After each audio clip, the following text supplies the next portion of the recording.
இது வந்து பார்த்தீங்கன்னா ஒரு சிம்பிளான ப்ராப்ளம் தான். ஸோ இங்க என்ன குடுத்துருக்காங்கன்னு பார்த்தீங்கன்னா, 1 gram of graphite is burn in a bomb calorimeter in excess of oxygen at 298 Kelvin and 1 atmospheric pressure according to the equation. ஒரு ஈக்குவேஷன் வந்து கொடுத்துருக்காங்க. During the reaction, the temperature rises from 298 Kelvin to 299 Kelvin. If the heat capacity of the bomb calorimeter is 20.7 kilojoule per Kelvin, what is the enthalpy changes for the reaction? Above reaction வந்து பார்த்தீங்கன்னா 298 Kelvin and 1 atmospheric pressure கொடுத்துருக்காங்க. இது வந்து பார்த்தீங்கன்னா question வந்து நமக்கு வந்து ரொம்ப பெருசா அந்த மாதிரி இருக்கும். பட் ஆனால் இது வந்து பார்த்தீங்கன்னா ஒரு சிம்பிளான ப்ராப்ளம் தான். நான் என்ன எப்பவுமே வந்து பார்த்தீங்கன்னா உங்களுக்கு என்ன கேட்டிருக்காங்களோ அதுலேருந்து நீங்கள் போங்க, ஓகேவா?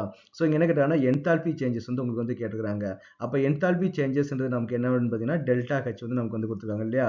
அப்போ நமக்கு வந்து டெல்டா ஹெச் வந்து நமக்கு தெரிஞ்ச ஃபார்முலா என்னது? Delta H which is equal to delta U plus delta n g gas molecule RT. அப்போ நமக்கு வந்து இங்கே டெல்டா என் அப்படின்றது பார்த்தீங்கன்னா நம்பர் ஆஃப் கேஸ் மாலிகுல் இருக்கக்கூடிய சேஞ்சஸ். அப்போ நமக்கு வந்து ப்ராடக்ட் சைடில் வந்து ஒரு கேஸ் மாலிகுல் வந்து இருக்குது, ரியாக்டன்ட்ல ஒரு கேஸ் மாலிகுல் வந்து இருக்குது. இது வந்து கிராஃபைட் வந்து சாலிட் இல்லையா?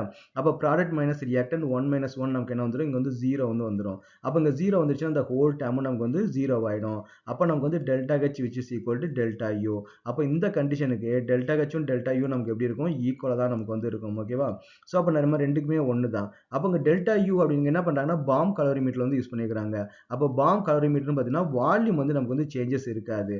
அப்போ delta V is equal to நமக்கு வந்து இங்கே 0 வந்து இருக்கும் இல்லையா பாம் கலோரிமீட்டர். அப்போ டெல்டா வி 0 அப்படின்னா நமக்கு என்ன பார்த்தீங்கன்னா QV வந்து நமக்கு which is equal to delta you.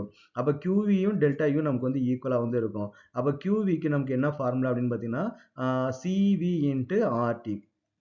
Okay, CV into delta D. Okay, CV into delta D வந்து நமக்கு வந்து வரும் நம்ம temperature changes. Okay, so CV into delta D வந்து நமக்கு வந்து வரும். ஓகே, இங்கே சிவியோட வேல்யூ நமக்கு என்ன கொடுத்துருக்காங்க பார்த்தீங்கன்னா 20.7 வந்து யூஸ் பண்ணியிருக்காங்க. அப்போ 20.7 கிலோ ஜூல். அப்போ டெம்பரேச்சர் வந்து பார்த்தீங்கன்னா நமக்கு வந்து 1 வந்து கொடுத்துருக்காங்க. இது வந்து பார்த்தீங்கன்னா ஜஸ்ட் வந்து பார்த்தீங்கன்னா 1 கிராம் கிராஃபைட் வந்து நமக்கு வந்து பண்ணுறதுக்கு எப்பவுமே நம்ம என்தால்பி என்ன பண்ணணும்னு பார்த்தீங்கன்னா 1 மோல் தான் நம்ம வந்து கொடுப்போம் இல்லையா? அப்போ 1 மோல் கொடுக்குறோம் நமக்கு வந்து 12 வந்து நமக்கு வந்து மல்டிப்ளை பண்ணணும். அப்போ நமக்கு வந்து ஒரு வேல்யூ வந்து வரும். அந்த வேல்யூ தான் நமக்கு வந்து QV அந்த வேல்யூ தான் நமக்கு என்ன பார்த்தீங்கன்னா QV. இது வர வேல்யூ வந்து QV which is equal to delta U which is equal to delta H. எல்லாமே நமக்கு வந்து சேம் வேல்யூ தான் நமக்கு வந்து இருக்கும்.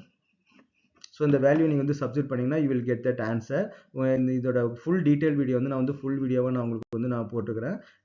அதையும் நீங்கள் வந்து ரெஃபர் பண்ணிங்கன்னா you will get some clear idea.